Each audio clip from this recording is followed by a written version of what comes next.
At my son's seventh-day memorial service, my greedy daughter-in-law posted a selfie with the caption, "The new heiress of the Davies Empire." I smiled and made sure she couldn't find a job, not even washing dishes.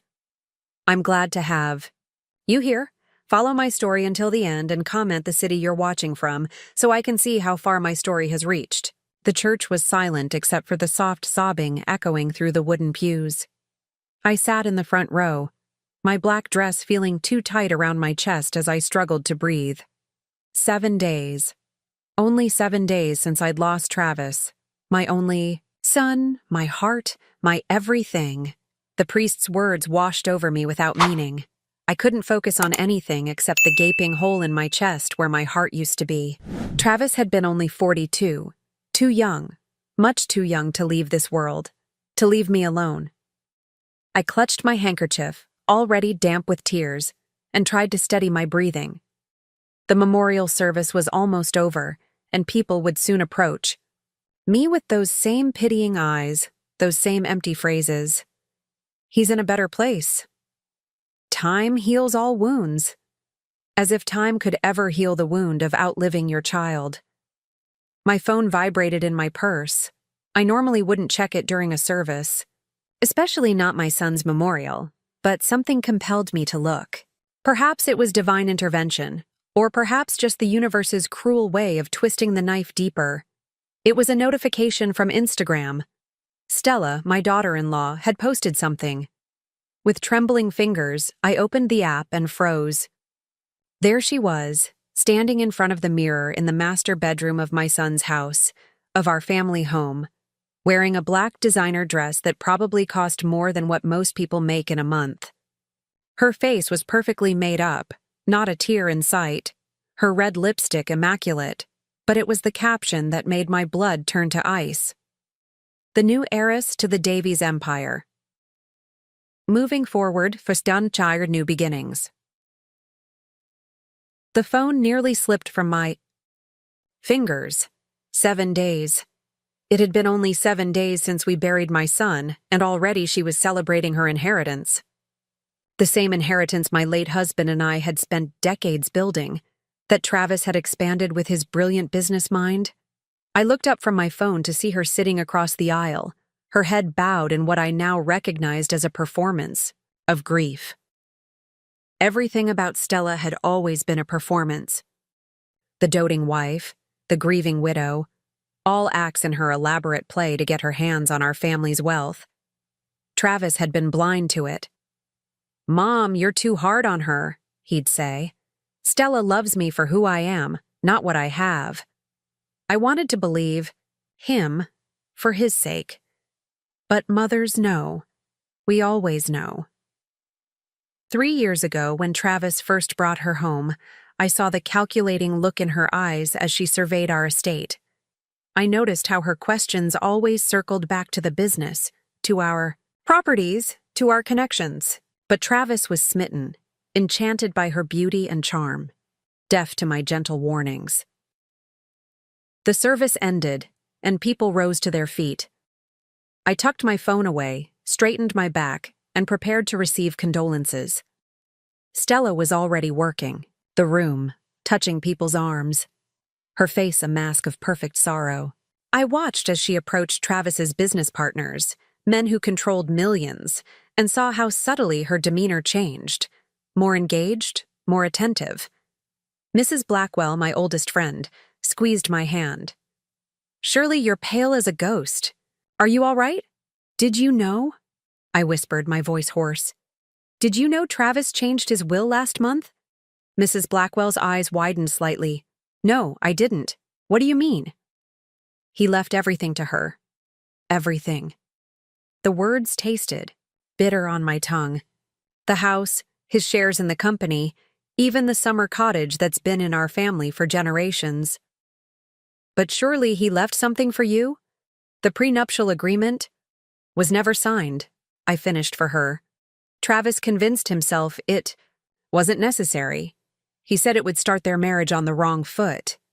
I laughed, a hollow sound that made Mrs. Blackwell flinch. "And now she gets it all. I watched as Stella accepted a tissue from an elderly gentleman, Mr. Harrington, one of our biggest investors, dabbing at eyes that remained suspiciously dry. "I won't let her have it," I said, my voice suddenly steady. "I won't let her destroy everything we built." Mrs. Blackwell looked at me with concern. "Surely. What are you planning?" I didn't answer. I couldn't, because the plan was only just forming in my mind. But one thing was crystal clear. Stella thought she had won. She thought that with Travis gone, I was just a grieving old woman who could be easily pushed aside. She had no idea who she was dealing with. As the mourners filed out of the church, I remained seated, watching as Stella networked her way through my son's memorial service. When the church had emptied, I finally stood and walked slowly to the front, where Travis's portrait sat surrounded by white lilies. "I promise you," I whispered to his smiling face, "she won't get a penny, and she'll never find work in this town again, not even washing dishes." The day after the memorial service, I woke up with a clarity I hadn't felt since Travis's death. Grief still weighed on me like a physical presence, but now it was accompanied by something else: purpose. I couldn't bring Travis back, but I could protect what he'd worked for, what generations of our family had built. I dressed carefully in a navy suit that had always made me feel powerful, even at 68. "Know your enemy," my late husband Richard used to say. And to know Stella, I needed to dig deeper than her Instagram facade. My first stop was George Wilkins, who had been our family driver for nearly 20 years until Stella convinced Travis they no longer needed him. I found him working at a local car service, his face lighting up when he saw me. "Mrs. Davies," he said, helping me into a chair in the small break room. "I was at the service yesterday, though I stayed in the back. I'm so sorry about Mr. Travis." "Thank you, George." I reached for his weathered hand. "I need to ask you something important. When you worked for us, did you ever notice anything unusual about Stella?" George hesitated, looking down at his coffee cup. "It's not my place to speak ill of—" "Please," I interrupted. "Travis is gone, and I fear she's going to destroy everything he cared about." He sighed heavily. "There were phone calls, late at night when Mr. Travis was away on business. I'd hear her in the garden, speaking in whispers. Once I drove her to a cafe downtown. She asked me to wait in the car, but I saw her meeting a man. They seemed familiar with each other." "Did you tell Travis?" "I tried to hint at it, ma'am. But he just said I was being overprotective of him, like you were." My heart clenched. How blind Travis had been to her manipulation. "There's something else," George said, lowering his voice. "The day before I was let go, I overheard Stella on the phone. She said, 'Once it's done, we'll never have to worry about money again.' I thought she was talking about some business deal, but now Travis was dead. The timing was too convenient to ignore." "Did Travis seem ill before he died?" I asked, my voice barely above a whisper. "Not ill exactly, but different. More forgetful, sometimes confused. We all thought it was stress from work."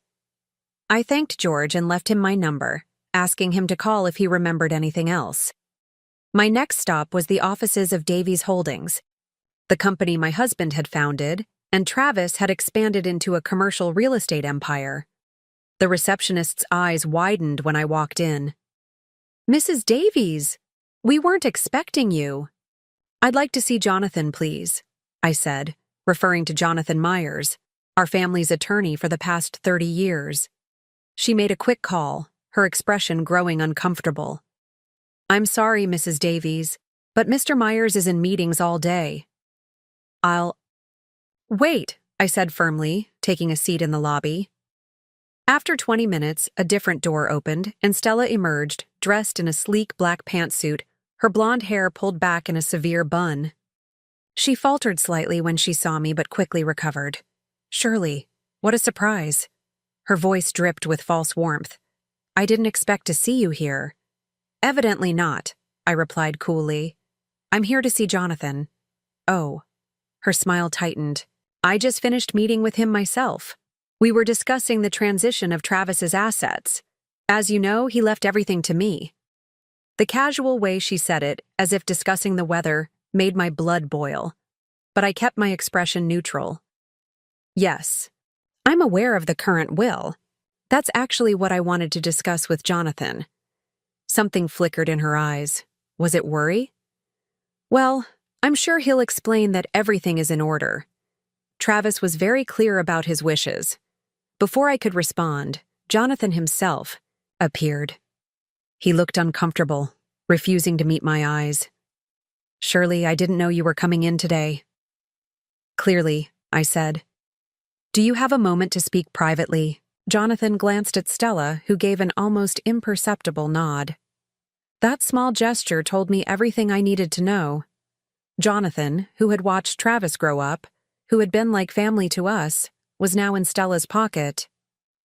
"I have another meeting in 5 minutes," he said apologetically. "Perhaps we could schedule something for next week?"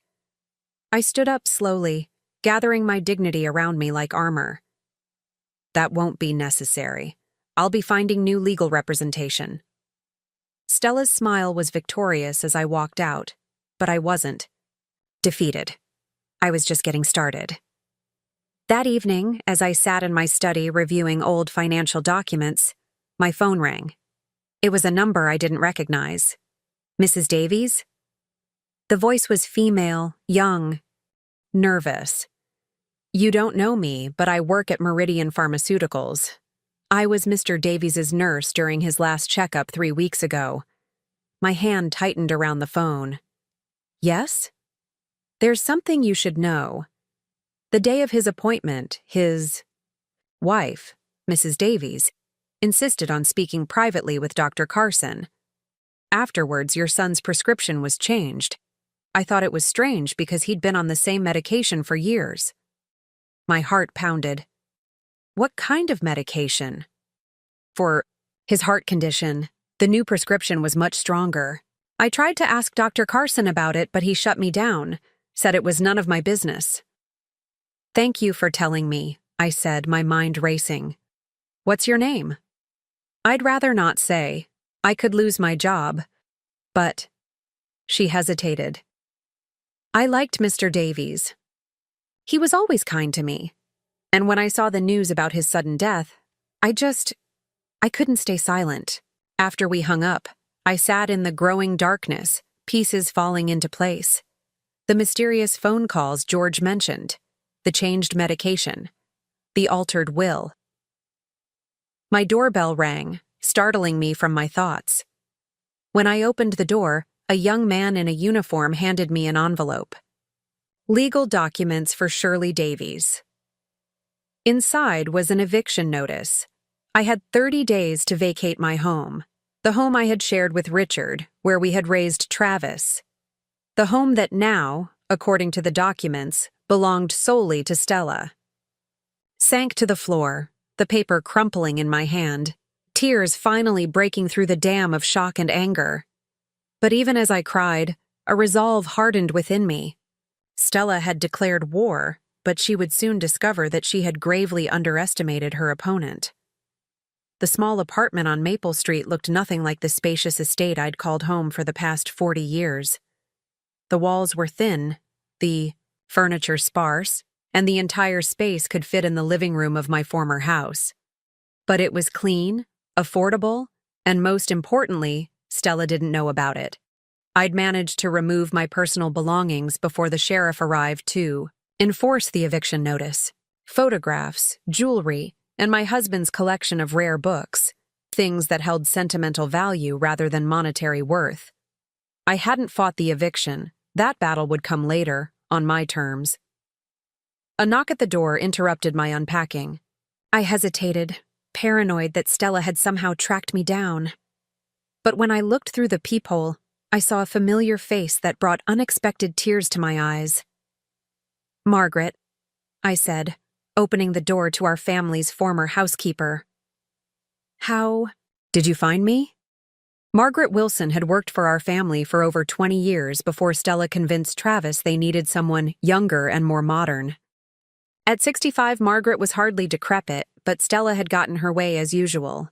"George told me," she said, stepping inside with a casserole dish in her hands. "I hope that's all right.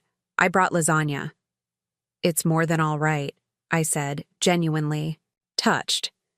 "It's wonderful to see a friendly face." Over dinner, Margaret's expression grew serious. "Mrs. Davies, Shirley, there's something I need to tell you. Something I should have told you when Mr. Travis was still alive." I set down my fork, bracing myself. "Go on." "It's about Stella. She's not who she pretends to be." Margaret pulled an envelope from her purse. "After she had me fired, I was angry. I started looking into her background. The story she told about growing up in Boston, attending Wellesley, none of it checked out. Inside the envelope were photocopies of newspaper, clippings, and what appeared to be court documents. Her real name is Stella Kowalski. She grew up in Detroit, dropped out of community college, and has been involved with at least 2 other wealthy men before your son. Both relationships ended when the men died unexpectedly." My hands trembled as I sorted through the papers. "Are you saying she—" "I don't have proof of anything criminal," Margaret said quickly. "But there's more. The week before Mr. Travis died, I overheard Stella on the phone with someone discussing the will. She said, 'He's finally agreed to change it. Just a little longer and everything will be ours.'" I felt cold all over. "Ours?" Margaret nodded grimly. "I think she has an accomplice." After Margaret left, I sat up late into the night, reviewing everything she had given me. According to the documents, Stella had been briefly married to a man named Edward Fleming, who died of an apparent heart attack at 45. His family had suspected foul play but couldn't prove anything. Stella, then known as Stella Fleming, had inherited everything and disappeared shortly after. I needed more than suspicions. I needed concrete evidence. The next morning, I made a call I'd been avoiding for years. "Elizabeth Davies speaking," answered a crisp voice. "Elizabeth, it's Shirley." Silence stretched between us.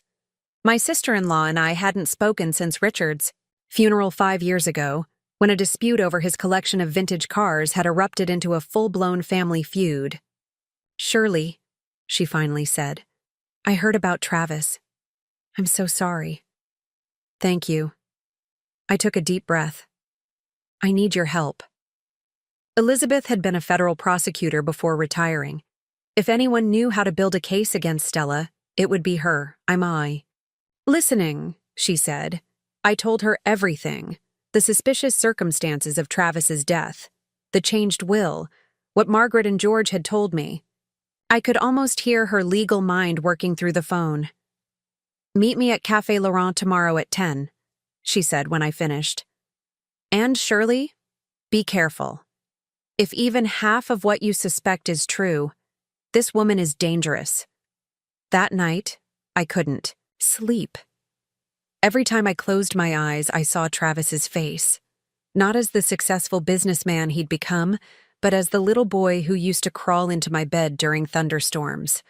My beautiful son, possibly murdered by the woman he loved. The thought was almost too painful to bear. I must have eventually dozed off because I woke to my phone ringing insistently. It was an unknown number. "Mrs. Davies?" A man's voice, unfamiliar. "This is Detective Michael Rivera with the Westlake Police Department. I'd like to ask you a few questions about your son's death." My heart raced. "Has something happened?" "We've received some information that suggests your son's death may not have been due to natural causes. Would you be willing to come down to the station?" "Yes, of course. I'll be there in an hour." I dressed quickly, my mind spinning. Who had gone to? The police? Margaret? The nurse from Meridian Pharmaceuticals? At the station, Detective Rivera led me to a small room with bare walls and a table bolted to the floor. He was younger than I expected, maybe mid-30s, with intelligent eyes and a notebook already open before him. "Mrs. Davies, when was the—" Last time you saw your son alive? 3 days before he died. We had lunch together at the grill on Main Street. And how did he seem? I thought back to that lunch. Tired. He mentioned having headaches, which wasn't normal for him. He also seemed confused at times. He repeated himself a few times, which wasn't like him at all. The detective made notes. Did he mention any concerns about his wife? No, but that wouldn't be unusual. Travis didn't like to hear criticism of Stella. Detective Rivera nodded. Mrs. Davies, we've received information suggesting that your daughter-in-law may have tampered with your son's medication. We're reopening the investigation into his death. Relief washed over me, followed immediately by renewed grief. Having my suspicions validated meant facing the terrible truth that Travis had been murdered. There's something else you should know, I said, my voice stronger now. I believe Stella manipulated my son into changing his will shortly before his death. She's done this before, with another wealthy man in Detroit. The detective's eyebrows rose. Do you have evidence of this? Not yet, but I'm working on it. As I left the station, my phone buzzed with a text from Elizabeth.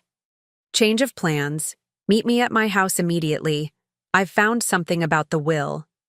Driving to Elizabeth's Tudor-style home in the historic district, I felt a surge of hope for the first time since Travis died. Between the police investigation, Elizabeth's legal expertise, and the information from Margaret, I was finally fighting back. Elizabeth answered the door before I could knock, ushering me inside with an urgent expression. I've been making calls. All morning, she said, leading me to her study. Jonathan Myers changed law firms 2 months ago, which seemed odd given his long history with your family's company. So I reached out to an old colleague who works at his former firm. She pointed to her computer screen where an email was displayed. According to their records, Travis did change his will, but not the way Stella claims. He added her as a beneficiary, but specifically stated that you were to retain control of the company and the family home. This new will that leaves everything to Stella? It's a forgery. A forgery? I stared at Elizabeth, trying to process this bombshell. But how? Jonathan Myers has been our family attorney for decades. He would recognize Travis's signature. Elizabeth's expression hardened. That's what's bothering me. Either Jonathan is complicit or he's being manipulated somehow. She showed me a copy of the original will and the supposed new version. Look at the signatures. I examined them closely. To an untrained eye, they looked identical, but after 30 years of seeing Travis's handwriting, I could spot subtle differences. We need more than just our suspicions, Elizabeth said, her prosecutor's mind already mapping out a strategy. We need concrete evidence of the forgery, and we need to understand Jonathan's role in all this. That evening, we gathered in Elizabeth's dining room with Margaret and George, spreading out documents across the polished mahogany table. It felt strange, this unlikely alliance of a former housekeeper, a chauffeur, a retired prosecutor, and myself. Yet we were united by our love for Travis and our determination to see justice done. The police are reopening the investigation into Travis's death, I told them. But we need to build our own case against Stella. Elizabeth thinks the will is forged. But we need proof. George leaned forward. What about the man Stella used to meet? If we could find him. I've been thinking about that, Margaret said. About 2 weeks before Mr. Travis died, Stella received a delivery at the house. She was very secretive about it, took the package straight to her private room. What kind of package? Elizabeth asked. Small, about the size of a book. The delivery service was one I'd never seen before. Confidential courier, I think it was called. Elizabeth made a note. That could be important. What else? As we pieced together our knowledge of Stella's activities in the weeks leading up to Travis's death, a clearer picture began to emerge. She had been planning this for months, possibly with an accomplice, carefully manipulating Travis and those around him. We need to find out more about her past, I said. Elizabeth, Can you use your contacts to dig deeper into her previous marriage? And we need to locate this mystery man she was meeting. Elizabeth nodded. I'll make some calls. But Shirley, we need to talk about Davy's holdings. With the forged will, Stella now controls the company. Every day she's in charge, she could be draining assets or making destructive decisions. Not to mention she's living in your house, Margaret added indignantly. I took a deep breath. First things first, I need to make some calls of my own.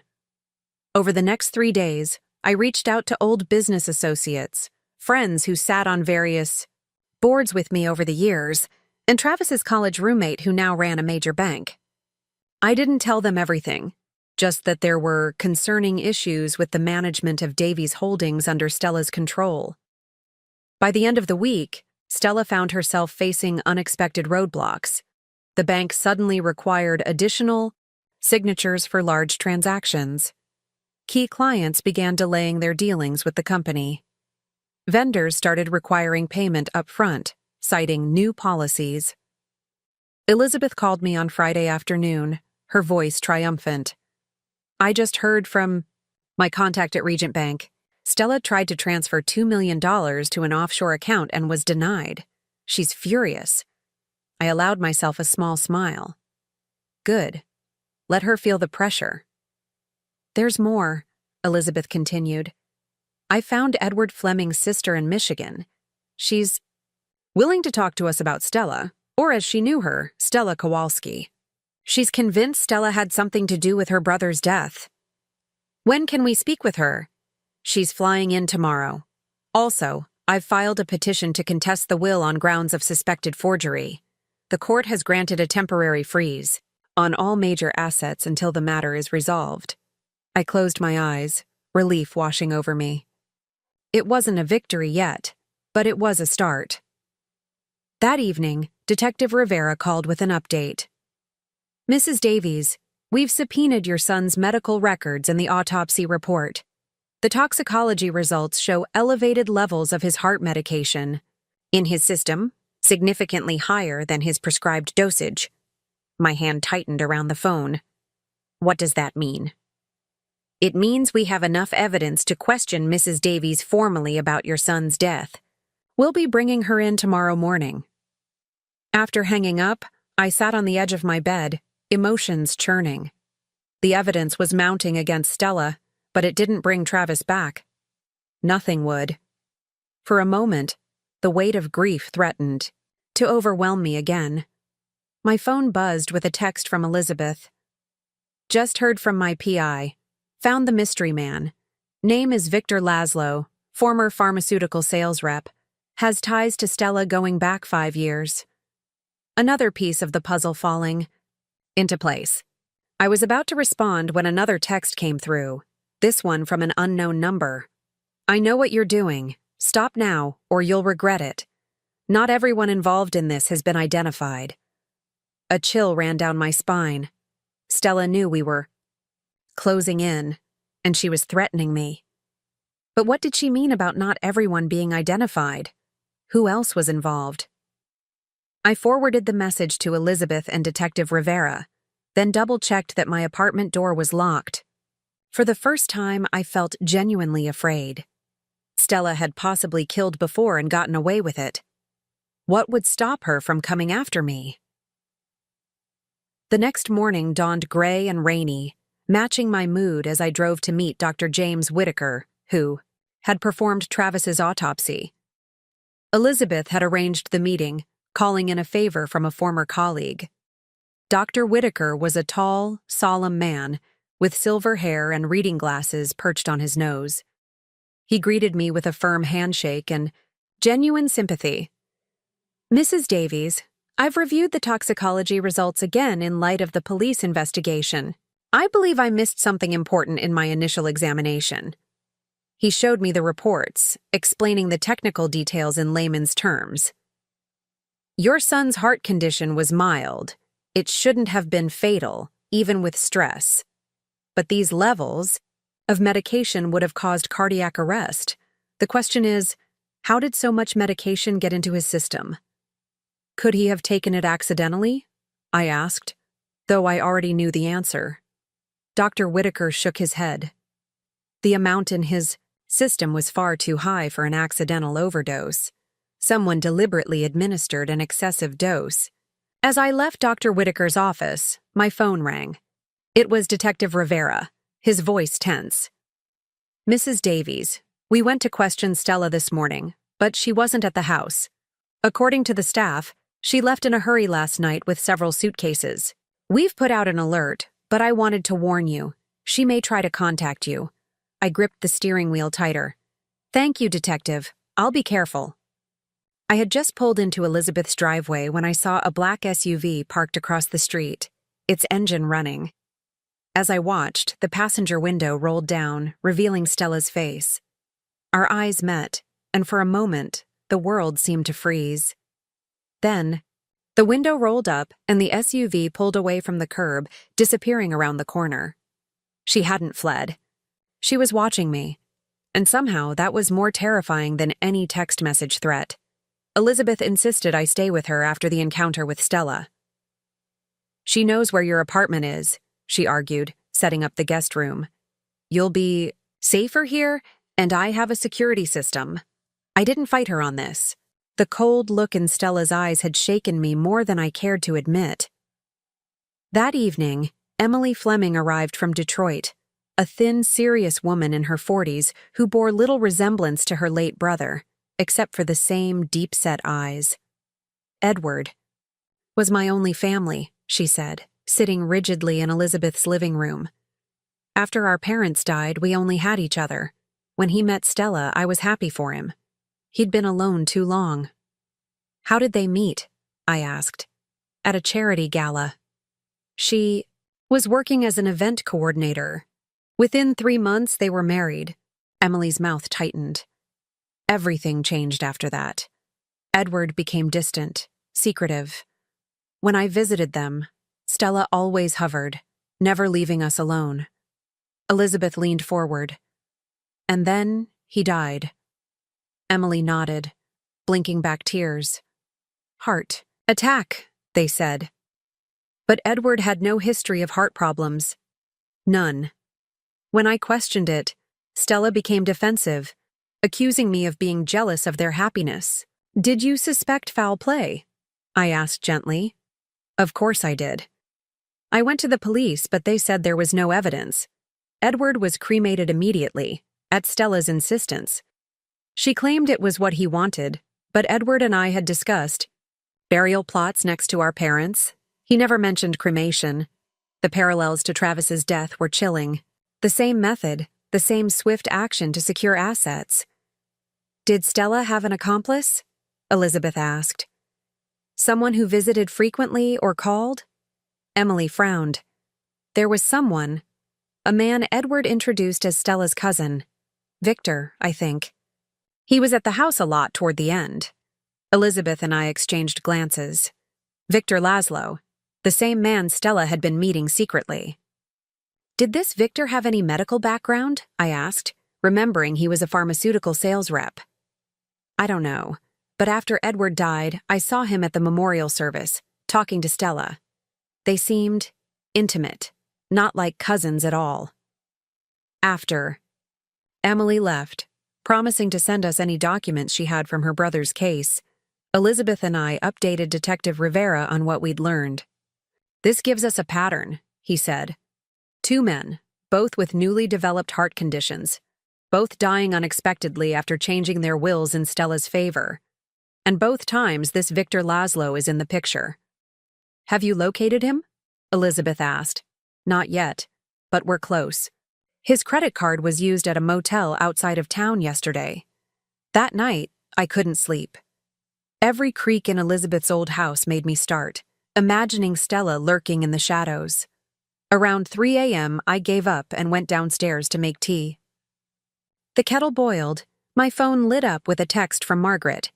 "She's back at the house. Just saw lights on in the study." I texted back, "Stay away. Call Detective Rivera." Within minutes, Rivera confirmed they had officers watching the house. If Stella was inside, she wouldn't be leaving without being questioned. Morning brought news that broke the case wide open. "Doctor, Whitaker called, his voice urgent. Mrs. Davies, I've been reviewing all of your son's medical tests from the past year. I found something strange in his blood work from 6 months ago compared to more recent tests. What is it? There are traces of a compound that wouldn't show up in standard toxicology but can mimic symptoms of heart disease over time. It's called thallium.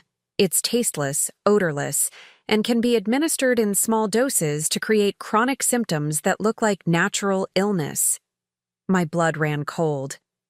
Are you saying Travis was being poisoned for months? It appears so. I've already notified Detective Rivera.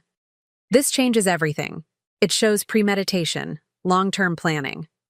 I sat down, gripping the phone. Stella hadn't just killed Travis in a moment of opportunity. She'd been slowly poisoning him for months, creating symptoms that would make his final heart attack seem like the natural progression of an illness. Elizabeth found me still sitting there when she came downstairs. One look at my face told her something was wrong. Shirley? What happened? I told her about Dr. Whitaker's discovery, watching her expression shift from concern to fury. That's why she needed time, Elizabeth said. She had to establish a medical history that would make his death seem natural. The changed will was just the final piece. And Jonathan Myers? I asked. How does he fit into this? Elizabeth's expression darkened. I've been doing some digging. Jonathan's son has a serious gambling problem. He's deep in debt to some dangerous people. I think Stella may be using that to blackmail Jonathan. The pieces were falling into place, but one crucial element was still missing: hard evidence, connecting Stella directly to the poisoning. That afternoon, George called with news. Mrs. Davies, I was going through some old receipts from when I drove Mr. Travis and Stella, and I found something. 3 times in the past year, I drove Stella to a storage facility on the edge of town. She always made me wait in the car. Do you have the address? Better than that. I have the unit number. She didn't know I saw her entering it. I relayed this information to Detective Rivera, who promised to secure a warrant immediately. While waiting for news about the storage unit, Elizabeth and I met with a handwriting expert who confirmed what we already suspected. The signature on the new will was a sophisticated forgery. It's good, she said, but there are telltale inconsistencies in the pressure points and the way certain letters connect. In my professional opinion, this is not Travis Davies' signature. Armed with this report, Elizabeth filed an emergency petition with the court to invalidate the current will and reinstate the previous one. The hearing is set for Monday, she told me. If we win, everything goes back to you until the criminal case is resolved. That evening, Detective Rivera called. Mrs. Davies, we searched the storage unit. Inside, we found vials of thallium, detailed notes on dosages and, most damning, Travis's medical records with annotations. There were also passport materials and cash. She was planning to flee the country. And Stella? We arrested her an hour ago at your house. She's being charged with first-degree murder. Relief washed over me, but it was short-lived. What about Victor Laszlo? Still missing. But we found evidence in the storage unit linking him to the crime as well. It's only a matter of time. After hanging up, I sat in Elizabeth's garden, watching twilight settle over the neat rows of roses. Justice for Travis was within reach, but the hollow ache of his absence remained. No arrest, no conviction would bring back my son. My phone buzzed with a text from an unknown number. Expecting another threat from Stella, or perhaps Victor, I almost didn't open it. When I did, my heart nearly stopped. It was a photo of Travis and me from years ago, sitting on the deck of our lake house, laughing at some forgotten joke. Below, it was a message. Mrs. Davies, you don't know me, but I worked with your son. He showed me this photo once and said it was his favorite because it captured the best day of his life. I thought you might want to have it. Tears blurred my vision as memories flooded back. That perfect summer day, the sun on the water, Travis teaching me to fish even though I'd protested that I was too old to learn. How proud he'd been when I caught a small bass, insisting we take a photo to commemorate my first catch. My phone rang, startling me from my reverie. It was Detective Rivera again, his voice tense. "Mrs. Davies, we've just received information that Victor Laszlo was spotted near Elizabeth's house. We're sending officers now, but I wanted to warn you." A crash from inside the house cut through the evening stillness, followed by Elizabeth's startled cry. I dropped the phone and ran inside, my heart hammering against my ribs. Elizabeth stood, in the kitchen, surrounded by broken glass, her face pale with shock. "The back door," she gasped, pointing. "Someone tried to break in. I threw a vase at him and he ran." Blue lights flashed outside as police cars arrived, officers quickly spreading out to search the property. Detective Rivera appeared moments later, his expression grim. "Are you both all right?" he asked, eyes scanning the kitchen. Elizabeth nodded, still shaken. I saw a man's face at the window. When he tried the door, I reacted instinctively. "Did you see where he went?" Rivera asked.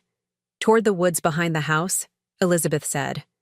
Rivera dispatched officers to search the area, then turned to us. "We need to move you both to a secure location. Victor Laszlo is dangerous. He has a record of violent offenses that Stella managed to keep hidden." Within 20 minutes, we were settled in a hotel suite under police protection. Elizabeth made calls to her security company to repair her home's breached defenses, while I sat by the window, watching the city lights blur through the rain that had begun to fall. "Are you okay?" Elizabeth asked softly, sitting beside me. "I keep thinking about Travis," I admitted. "How he never saw through her. How much he trusted her." Elizabeth squeezed my hand. "Travis saw the good in people, just like his father. It wasn't a weakness, Shirley. It was what made him special." "Around midnight," Rivera called with an update. "We've apprehended Laszlo. He was trying to flee in a stolen car but crashed during the pursuit. He's in custody and talking, trying to cut a deal." "What is he saying?" I asked. "He claims Stella masterminded everything, that she approached him because of his pharmaceutical." Background. According to Laszlo, she's done this 3 times before, not just twice. There was another victim before Edward Fleming. The next morning brought more revelations. Jonathan Myers had turned himself in, confessing that Stella had blackmailed him into cooperating with the forged will by threatening his son. The court immediately invalidated the fraudulent document, restoring Travis's original will. By afternoon, reporters had caught wind of the story. Headlines screamed about the Black Widow of Westlake and her trail of dead husbands. Photographers camped outside the courthouse where Stella, hollow-eyed and handcuffed, was led in for her arraignment. Didn't attend. I couldn't bear to see her, to breathe the same air as the woman who had systematically poisoned my son for money. Instead, I met with Travis's personal assistant, Claire, who had contacted me after hearing about Stella's arrest. "There's something you should know," she said, sliding a folder across the cafe table. "Travis asked me to keep this somewhere safe. He said if anything happened to him, I should wait a month, then give it to you." Inside was a letter in Travis's handwriting, dated just 2 weeks before his death. "Mom, if you're reading this, something has happened to me. I've been feeling strange lately, confused, forgetful. The doctors say it's stress, but I'm not convinced. Stella has changed. Sometimes I catch her watching me with an expression I don't recognize. Cold, calculating. Last week, I found her in my office, going through my files. When I confronted her, she became defensive, then turned it around on me, accusing me of not trusting her. I've updated my will with Jonathan. Despite everything, I've left Stella provided for. I made vows, and I'll honor them. But the bulk of everything goes to you, with instructions for how I want the company run. If something does happen to me, and it's sudden or unexpected, please look deeper. I hate even writing this, but I need to acknowledge the fear that's been growing in me. I love you, Mom. You've always been my rock, my moral compass. I'm sorry if I haven't always listened. Travis' tears blurred my vision as I read his final words to me. Travis had suspected something was wrong. He had tried to protect himself, to protect the company, but by then, it had been too late. He loved you very much, Claire said gently. He talked about you all the time. 2 days later, Elizabeth and I returned to my house, my real home, now empty of Stella's presence. The staff had already removed her belongings, storing them as evidence or for later disposal. As I walked through the familiar rooms, memories of Travis surrounded me, from the height marks penciled on the kitchen doorframe to the family photographs lining the staircase. This house held my history, my heart. And now it was mine again, though the victory felt hollow without Travis to share it. In his study, everything remained as he had left it. His favorite pen on the desk, a half-read book on the side table, his collection of vintage watches in their display case. I sat in his chair, running my fingers over the worn leather armrests, and allowed myself to truly grieve for the first time since his death. The preliminary hearing for Stella's case was scheduled for the following week. The evidence against her was overwhelming. The poison found in the storage unit, Victor Laszlo's testimony, the forged will, and a financial trail showing she had been siphoning money from Travis's accounts for months, preparing for her escape. The fight. District Attorney called to discuss the case, explaining that they were seeking the maximum penalty.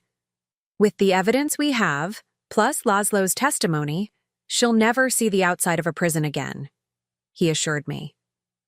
That evening, as I sat on the patio watching the sunset, Elizabeth joined me with 2 glasses of wine. To justice, she said, raising her glass. To Travis, I amended softly. We sipped in companionable silence, the golden light fading to purple dusk. What will you do now? Elizabeth asked eventually. I had been pondering that question myself. Davies. Holdings needed leadership, but the thought of stepping back into that world without Travis felt wrong somehow. I'm not sure, I admitted. The company was Travis's passion, not mine. I was always more interested in the charitable foundation. Elizabeth nodded thoughtfully. Maybe that's your answer. The Travis Davies Foundation has a nice ring to it. The Stau idea took root immediately, a foundation that would honor Travis's memory by supporting the causes he cared about. Education for underprivileged children, medical research, the arts. I think he would like that, I said, feeling a small spark of purpose ignite within me. The next morning, I met with the board of Davies Holdings to discuss the future. Margaret and George were there too, having become unexpected but valued allies. In the fight for justice, I've made a decision, I told them. I'll remain as chairperson of Davies Holdings, but I'm appointing Robert Chen as CEO. Robert had been Travis's right-hand man for years, trusted and capable. As for me, I'll be focusing on establishing the Travis Davies Foundation. The board approved unanimously, relief evident in their faces. The company would continue, stronger for having weathered this storm. Later that day, I visited Travis's grave for the first time since the funeral. The polished granite headstone gleamed in the afternoon sun, his name etched in bold letters. Travis Richard Davies, beloved son, visionary leader. I placed a single white rose on the grave, then sat on the small bench nearby. We got her, Travis, I said softly.